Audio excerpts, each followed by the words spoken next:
170 page number, test series 4, question number 4th question. At the time of dissolution of firm, creditors दिए हुए 60,000 के, partners capital 1,40,000, cash balance 10,000, other assets realised 1,20,000. Profit loss बताना है relation का. Sir relation account का profit loss कैसे calculate होता है? ध्यान से देखिएगा. सबसे पहले यहाँ पर लिखते हैं एसेट्स बैलेंस शीट में से, ऐसा ही करते हैं. फिर यहाँ पर लिखते हैं हम लायबिलिटीज, ये भी बैलेंस शीट में से देख करके लिखते हैं. जब एसेट बिकती है तो पैसा आता है, कैश अकाउंट का डेबिट और रिलेशन अकाउंट का क्रेडिट, ऐसा ही होता है. तो यहाँ पर लिखते हैं हम बाय कैश जितने की एसेट्स रियलाइज हुई, बिकी, ऐसे ही है. लायबिलिटीज पे करते हैं तो रिलेशन अकाउंट डेबिट होता है, कैश अकाउंट क्रेडिट होता है. लायबिलिटी जब पे होती है, करेक्ट. और इस अकाउंट का बैलेंस भी प्रॉफिट लॉस आ जाता है. मतलब मेजॉरिटी आइटम ये चार आती हैं. कुछ चेंजेस हो सकते हैं, जैसे कि पार्टनर ने एसेट टेक ओवर कर लिया तो आ सकता है, पार्टनर ने लायबिलिटी पे कर दी तो आ सकता है, एक्सपेंसेस हो गए रिलेशन के तो आ सकता है. इन जनरल चार आइटम तो आती है. अब कौन कौन सी आइटम दे रखी है वो देखते हैं. सर एक तो दे रखा है एसेट्स रियलाइज्ड, रियलाइज हुई है वो वाला अमाउंट दे रखा. तो क्रेडिटर दे रखे हैं 60,000. अब एसेट थी कितनी बैलेंस शीट में, ये अमाउंट मिसिंग है. लायबिलिटी को पे कितना करा, ये अमाउंट मिसिंग है. तो लायबिलिटी को पे नहीं करा तो ये प्रिजम्पशन हमने सीखी हुई है स्टेप 3 के अंदर. कुछ नहीं लिखा तो सेम अमाउंट पे किया होगा, पक्की बात. क्योंकि लायबिलिटी में कुछ नहीं लिखा कितना पे करा, तो नहीं पे करा होगा. लेकिन बैलेंस शीट में एसेट थी कितनी ये नहीं पता. तो इसके लिए हम क्या कर सकते हैं, हम बना सकते हैं वर्किंग नोट में memorandum balance sheet. Working note में मेमोरेंडम बैलेंस शीट कैसे बनाएंगे सर? तो क्रेडिटर पता है 60,000 रुपए, कैपिटल पता है 1,40,000, कैश पता है 10,000, टोटल लायबिलिटी साइड का 2 लाख, इसमें से कैश हटा दो तो बाकी एसेट्स बच गई 1,90,000 की. इसका मतलब सर बैलेंस शीट में जो एसेट्स थी वो 1,90,000 की. अब इस अकाउंट का बैलेंस पे करोगे तो अपने आप आंसर आ जाएगा. कितना आंसर आएगा? लॉस आ गया 70,000 का, 70,000 रुपए. अब सर 1 मार्क के क्वेश्चन में इतना कुछ करेंगे तो कैसे पास होंगे, पेपर कैसे कंप्लीट होगा? तो देखो करना क्या है, ये ऐसे में तो समझाएंगे, बता दिया पूरा फुल फ्लेज तरीका कि डिटेल में इसको कैसे करना. आप सुन लीजिए कैसे करना, एग्जाम में कैसे करना, शॉर्ट में कैसे करना. Capital plus liability minus cash, इतना आप करोगे आपको एसेट पता लग जाएगी. 1,90,000 की एसेट. आप चेक करोगे कितने की बिकी, 120 की बिकी. तो 190 की एसेट 120 की बिकी है, 70 का लॉस से बात करो. क्योंकि लायबिलिटी के वजह से प्रॉफिट लॉस आना ही नहीं है. 60 की लायबिलिटी 60 में पे कर रहे हैं तो प्रॉफिट लॉस आना ही नहीं है. इसकी वजह से एसेट्स कम में बिकी, इस वजह से लॉस आना. एसेट्स कम बिकी, लॉस इस वजह से आना है.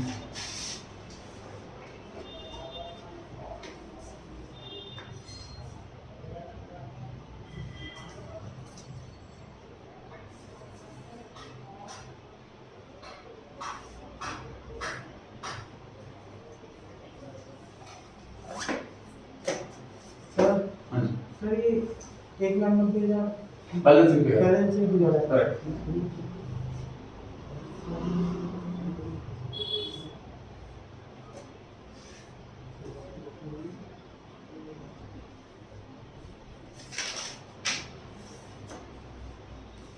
क्वेश्चन नंबर 17 में ई वाली एंट्री बता दो जो दे रखी है हमें अलॉटमेंट के नीचे वाला है. नोट कर लिया सबने जो बोर्ड पे कराया है. इसके बाद 17th क्वेश्चन पर आ रहे हैं जी.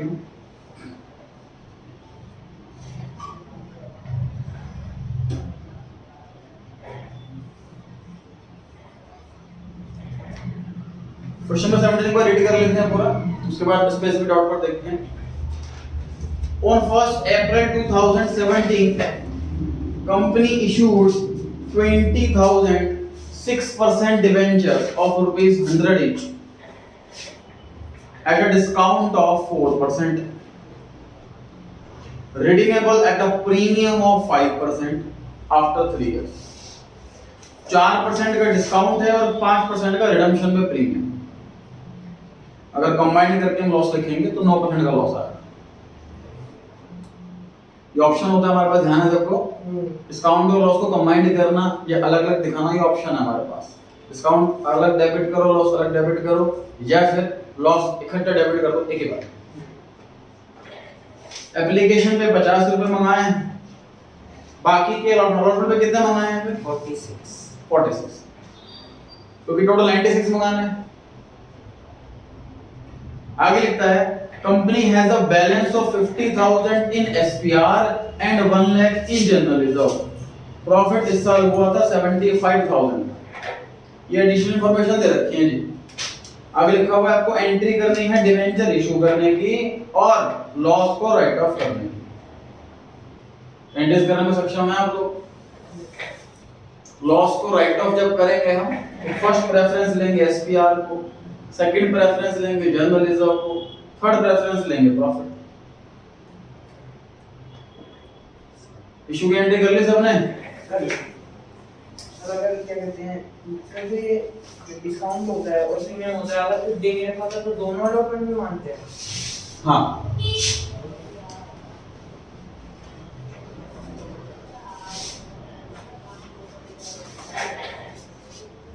फॉर्मेलिटी बता देता हूँ। SPR debit to loss on issue of debentures account. Loss कितना आने वाला है? 1,80,000। 20,000 डिवेंचर, सब पे 9 रुपए का टोटल लॉस है सर 1,80,000। 9 रुपए कैसे आया? 4% का डिस्काउंट है और 5% का प्रीमियम ऑन रिडम्पशन है, टोटल 9% हो गया ये। एसपीआर से लेके ले सकते हैं सिर्फ 50,000। अभी हमें और पैसा चाहिए तो जनरल रिजर्व से ले लो। जनरल रिजर्व से हमें चाहिए तो 1,30,000, लेकिन जनरल रिजर्व में सिर्फ 1 लाख रुपए ही है, हमें 30,000 रुपए और चाहिए। स्टेटमेंट ऑफ पीएनएल अकाउंट, बाकी बचा यहां से ले लिया। टोटल 1,80,000 की पूरी पूर्ति होनी चाहिए। अगर आपने लॉस अकाउंट डेबिट नहीं करा है टोटल, अगर आपने एंट्री के टाइम डिस्काउंट अलग डेबिट करा है, लॉस अलग डेबिट करा है, तो उस केस में क्या करोगे आप? To loss on issue of debenture ये भी लिखोगे, to discount on issue of debenture ये भी लिखोगे, और 5 रुपए का लॉस है और 4 रुपए का डिस्काउंट। 1 लाख अलग और 80,000। और यह कम पड़ गया तो ये तो ऐसी चीजें जो कभी कम नहीं पड़ेगा। वैसे प्रॉफिट दे रखा है 75,000 और हम यहाँ डेबिट करते हैं 80,000, लॉस आ जाएगा 5,000। पीएनएल तो हम कितना भी डेबिट कर सकते हैं ना, कितना लॉस बुक कर सकते हैं, लॉस आ जाएगा। भाई एक रिजर्व है, मान लीजिए मेरी एफडी 3 लाख की है, तो मैं उसमें पैसे लूंगा तो मैक्सिमम 3 लाख ही मिलेंगे, वो तो इन्वेस्ट एसेट है, मेरी इनकम है, ठीक है जी। लेकिन जो पीएनएल अकाउंट है उसमें तो डेबिट में जितना भी लॉस डाल दो, उसका निकाल दो। और पूछिए।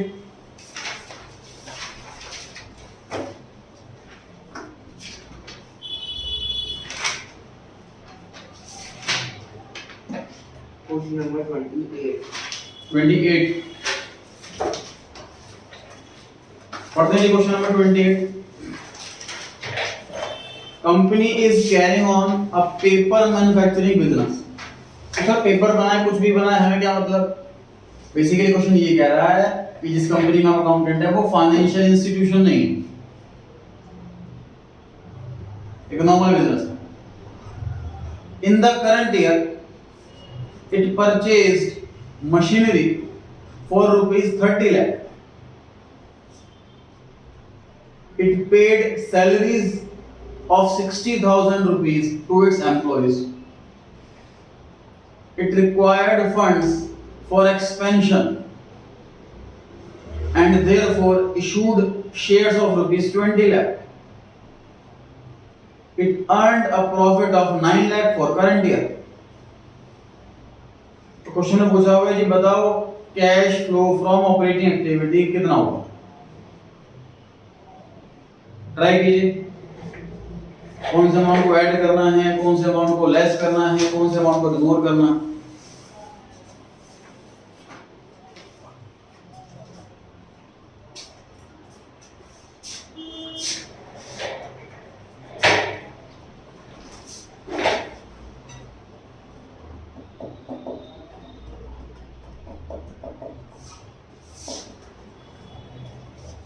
बताइए कौन बच्चा बता सकता?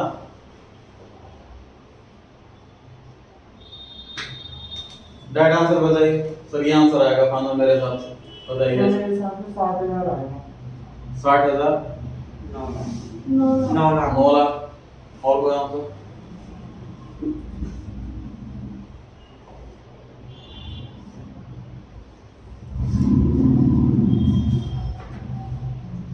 नहीं लाख करेक्ट है जी। क्योंकि ऑपरेटिंग एक्टिविटी कैश फ्लो कैसे कैलकुलेट करते हैं हम ये याद कीजिए बात। सबसे पहला पॉइंट होता है sir profit for the year, वो क्वेश्चन में गिवन है 9 लाख। उसके बाद बहुत सारे आइटम ऐड लेस करते हैं।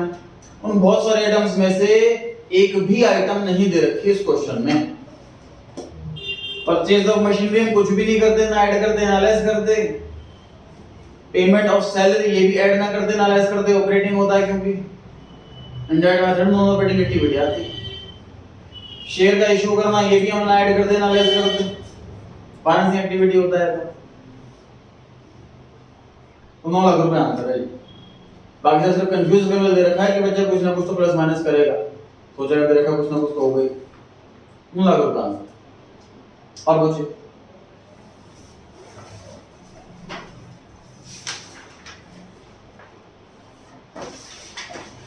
संडे को टेस्ट सीरीज का सेम टाइम 9 बजे सुबह।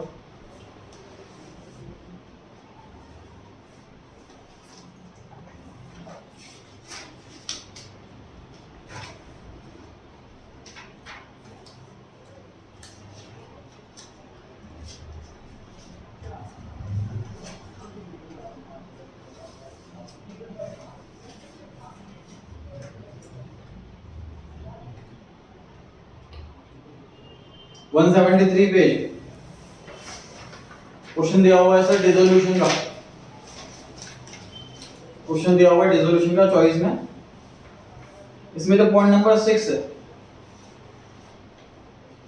Compensation to workman paid by the firm 24,000 और बैलेंस शीट में दिया हुआ है वर्कमैन कॉम्पेंसेशन रिजर्व 40,000।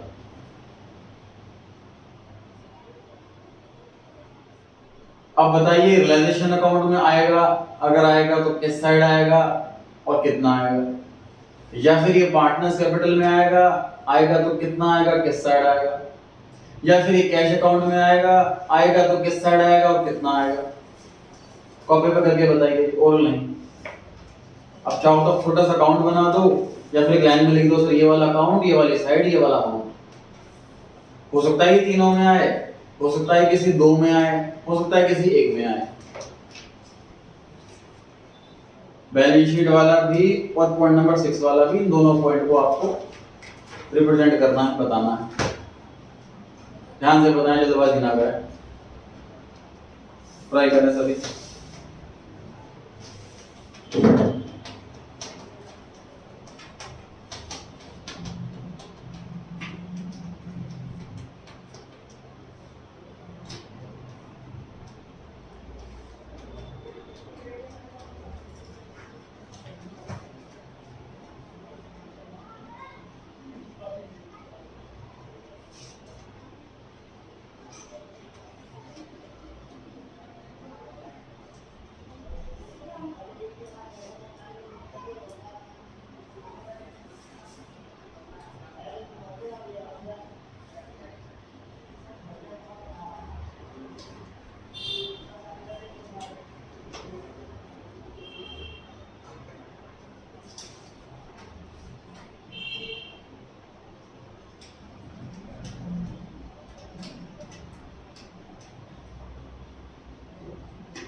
हाँ लिखा किसी ने?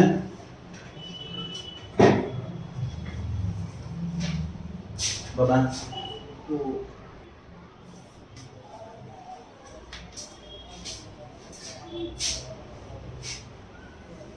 Realisation account, partners capital account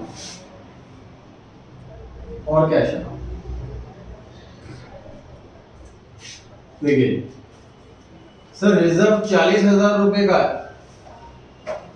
सिर्फ वर्कमैन कॉम्पेंसेशन वाला ही पॉइंट ऐसा है जो हमें स्टेप 1 कंप्लीट करने से पहले स्टेप 2 में झांकना पड़ता। अदरवाइज रिजोल्यूशन में कभी भी आपको एडजस्टमेंट पढ़नी ही नहीं है। बैलेंस शीट खाली करते टाइम रिजर्व बांटो, पार्टनर कैपिटल लिखो और एसेट लिखो, लायबिलिटी लिखो, रियलाइजेशन में कैश लिखो, कैश में, उसके बाद पढ़ते हैं एडजस्टमेंट आप। लेकिन सिर्फ वर्कमैन कॉम्पेंसेशन वाले पॉइंट के लिए हमें पहले एडजस्टमेंट पढ़नी पड़ती है। रिजर्व है 40,000 रुपए का और क्लेम हमने पढ़ लिया 24,000। तो इस रिजर्व में से 24,000 तो हमें देने ही है किसी ना किसी को, बाकी 16,000 का ही रिजर्व बटा। तो वर्कमैन कॉम्पेंसेशन रिजर्व 16,000 बटेगा पार्टनर्स में, और बाकी का जो वर्कमैन कॉम्पेंसेशन रिजर्व है 24,000 का, ये रियलाइजेशन में ट्रांसफर होगा as a normal liability. I repeat, 40,000 रुपए। देखो आप ना माइंड में डेबिट क्रेडिट को सोच के रखोगे, जो आपको सिखाया गया था उसको कभी गलती नहीं होगी। बैलेंस शीट के आइटम कितनी बार आती है? एक बार आती है। बैलेंस शीट खाली कर रहे होते हैं ना, एक ही बार आती है। तो 40,000 रुपए एक ही बार आना है, 16 और 24 आगे 40,000 एक ही बार आ गया। लायबिलिटी साइड में दे रखा था तो क्रेडिट में आना चाहिए था, क्रेडिट में यहाँ 40,000, चेक कर लो। रिजर्व को खत्म करने की एंट्री हुई। एंट्री पढ़ सकते हो? एंट्री क्या हुई? एंट्री बोलना अमाउंट के साथ, ट्राई कीजिए। Workman compensation reserve debit how much? 40,000 to realisation account to partners 24,000 to partners capital account 16। ध्यान रहेगा जी। अब ध्यान में कभी गलती नहीं होगी। सो रिजर्व द फुल अमाउंट से डेबिट, जितना क्लेम बनता है उतना रियलाइजेशन में, जितना क्लेम नहीं बनता उतना पार्टनर्स में। डन। अब पॉइंट नंबर 6 में लिखा है कि कॉम्पेंसेशन पे कर दिया, तो जी पैसा जाएगा। सो 24,000 पे करना है ना।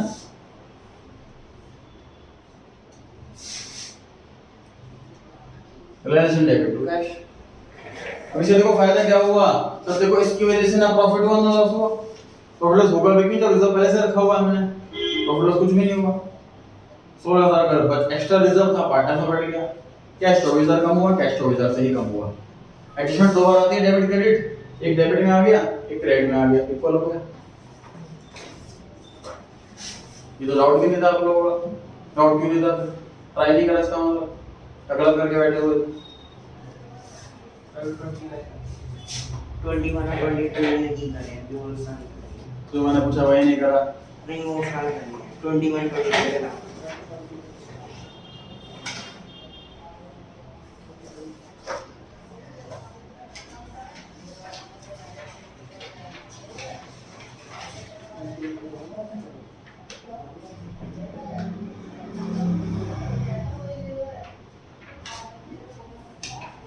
और डाउट नहीं है?